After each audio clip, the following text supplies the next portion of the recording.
everyone, welcome to part 2 out of 3 for the 400 subscriber special. Thank you again so much for all of your love. So today we are going to go over the Mandalorian and Gorogu movie. I watched it yesterday after I posted a Skylander video. And so I have a list of stuff that I want to review, and also Obi-Wan is here, and towards the end he will give his 2 cents in for what he thought of it. So I go first, and Obi-Wan will finish up, and I will close. But I do have to say viewer discretion is advised, because this video is going to contain a lot of spoilers for the Mandalorian and Gorogu movie. So if you haven't seen it, get off of this and watch it and then come back. Okay. Here is the first thing I have. Baby Greedo. First it was Baby Yoda. Now it's Baby Greedo. What's it going to be next? Baby Jar Jar? Baby Obi-Wan? And also, Baby Greedo didn't even have a line in it. He just said, or, What even was the point with that? So, now, let's talk about Rata. My original question was, how is it Rada with a D?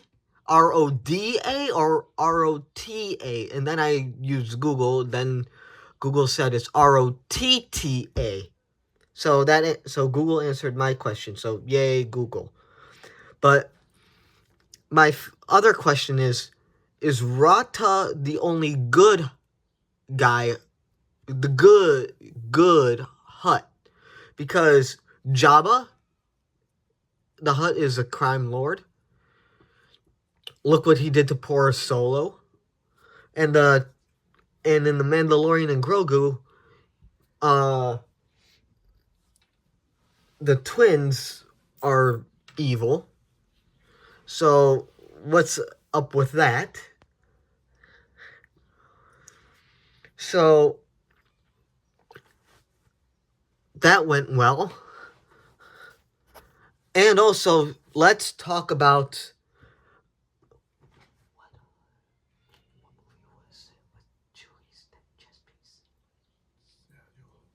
A New Hope for a minute. When Chewie was in the Millennium Falcon, he was playing chess with R2. He was having a specific character or alien that's in this movie. So I say this is a good honoration for Chewie, because Chewie's chess piece that he used to fairly beat R2 with was in. So that was a good thing. But I have a question for you. Who gave Grogu the medication to heal Mando? In that swamp where the Hutts lived? Is he just a Force user, or just some random Joe Schmo that we don't know who he is? So if you guys know the name of that random Joe alien, leave it in the comments and explain to me who the hell he is, because me and Obi-Wan don't know who the hell he is. So and also, Grogu swims great. Is his kind good swimmers? Because this is the first time we saw Yoda's species actually ever swimming. Yoda never swam in any of the movies in 1 through 9. Yaddle we never see other than in the Phantom Menace, in the Jedi Council. That's the only time when we see Yaddle for like a brief minute. And then this time we have like a more in-depth knowledge of Yoda's species, and Yoda's species is apparently what I think is a good swimmer, so maybe. But now, here we come to the weird part of the movie. When Mando was trying to rescue Rada the Hutt, because he was in some sort of a shady deal with a Empire guy. Rada was in an arena that looked exactly like the arena on Geonosis where the clone troopers and all the Jedi were fighting the droids and all the weird alien creatures. So, and also, when one of the aliens got fried in that laser to stop them from going out to the other people, the monster aliens knew that they were free, so they escaped and ate all the humans. Well, the ones who couldn't escape, at least. So what also made me have a little bit of a funny moment was when Grogu imitated Yoda. He made a little, lack of better terms, dollar store version of his hut. And he used the Force to push Mando in the hut. This is when he was hurt by the dragon snake or snake dragon or whatever it's called. So, and also he imitated Yoda by having his little cane and swatting all the blue flies. And what also happened was, towards the end, when the Anzelians, I'm sorry if I pronounced the name wrong, brought the resistance to help rescue Mando, Grogu, and Rada.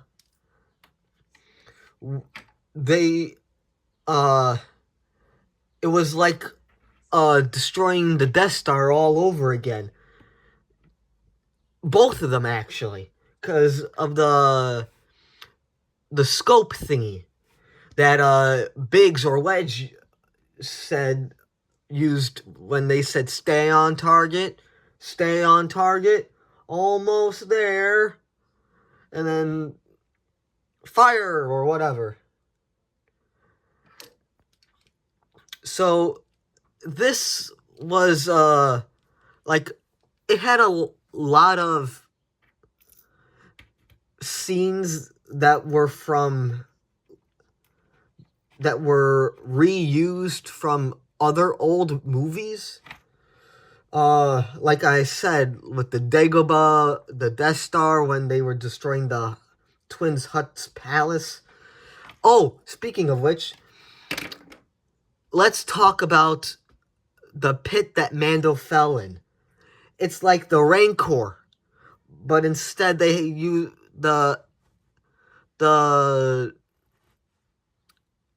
instead of the Rancor, it's a swampy water with the weird alien or whatever those green hooded water alien thingies are called, along with the dragon snake or snake dragon, was in the pit. And bonus points, the twins died and they became the snake, dragon, dragon, snake's breakfast or lunch or dinner or whatever, or dessert. Well, he didn't get Mando, but he got two fat slugs out of it. So,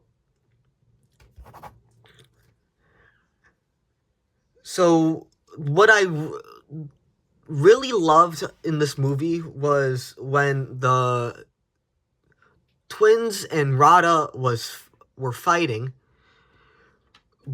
Grogu, my man Grogu, stepped in and saved that slug's butt from falling in the pit.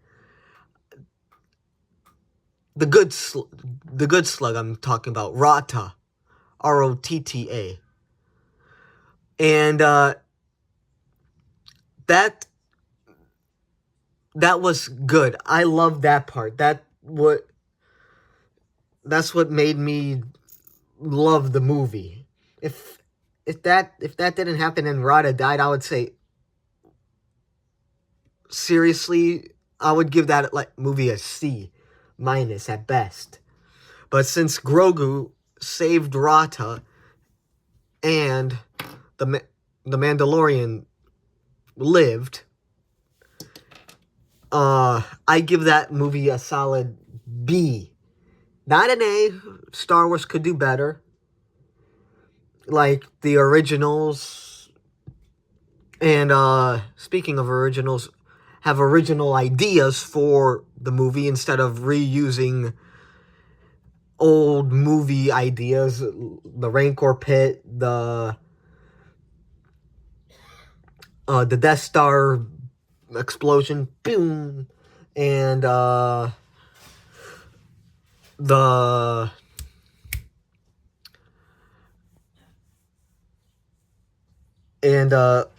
well, I'm a Yoda fan, so I will let Grogu imitate Yoda slide, and Grogu building a makeshift version of Yoda's hut slide as well, because I'm obsessed with Yoda, and I will give that section a pass. But overall, I would give this movie a B. If someone said to me, would you recommend this for me to watch? I would say, maybe. But wait until it becomes cheaper on demand, or you can just watch it on Disney Plus.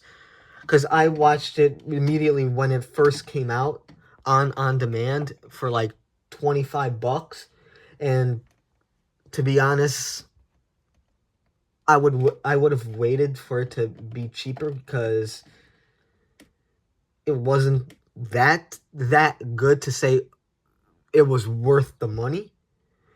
But I would also say I'm glad I saw it so I can not be antsy and say what happens if what would I want to see it, and I want to see what happened.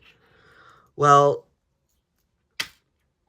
that's what I think, and I'm gonna have Obi-Wan come up and say what he says now and also to let you know about Obi-Wan. He's seen the original 3 like a million times each in the theater, so he knows what he's talking about when it comes to Star Wars. So, Obi-Wan, take it away. Thank you. Well, I saw the movie yesterday, and I had seen the Mandalorian series a little bit as well before, so I was familiar with his character, and I would give the overall movie a rating of C+.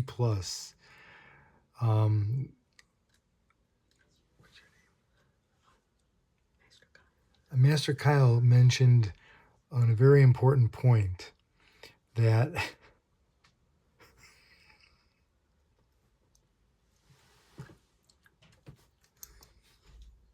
excuse me. I was saying that Luke brought up a good point about the movie repeating scenes and storylines from the original series, original Star Wars trilogy. It just seemed like the setting was different, but the ideas were the same as like the pit of monsters, the attack on the Jabba the Hutt's relative structure as a Death Star-like object being attacked by X-Wings. I did want to mention one thing I don't think Master Kyle mentioned, which was the dialogue was pretty bad, and the person who wrote Rada's lines, it almost seemed like he was in a different movie, talking philosophical stuff that didn't really belong in this movie. There was a lot of following Mandalorian around here to there, bouncing around this planet, that planet, hyperspace. It just seemed to get redundant after a while.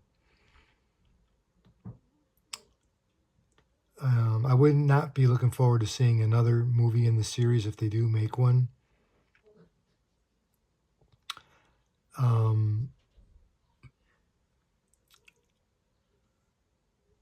I really don't know what else to say about it. It didn't really impress me. I think the director or writer is Jon Favreau. I don't know if he did a good job with this movie or the series on TV. It does seem to be stuck in some sort of rut where they've got this character. He's a good character with a lot of interesting features, this Mandalorian, but they just seem to be not supporting him with good action scenes or lines.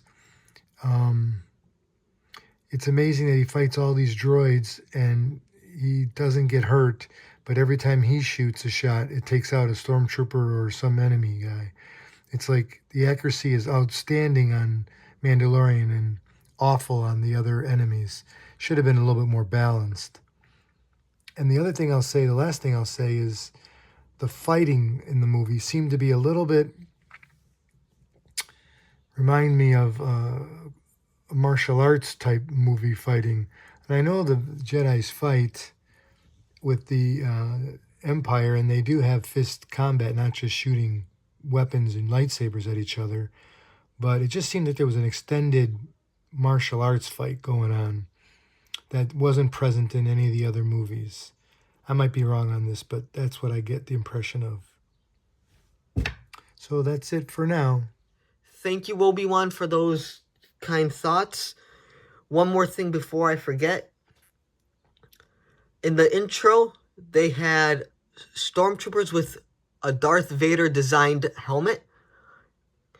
Is it for resembling Darth Vader because he's a icon, all-powerful Sith Lord? Maybe. Coincidence? Probably. Honoring Vader, that's what I think most. But who knows? So anyway, thank you all again for 400 subscribers. There's going to be one last part for the 400 subscriber special, and it's going to be probably not as long of a video as the Star Wars one because I won't have much to say, but maybe Obi-Wan will. It's about the Disclosure Day movie. So keep an eye out for that, and thank you guys again for 400 subscribers. Peace.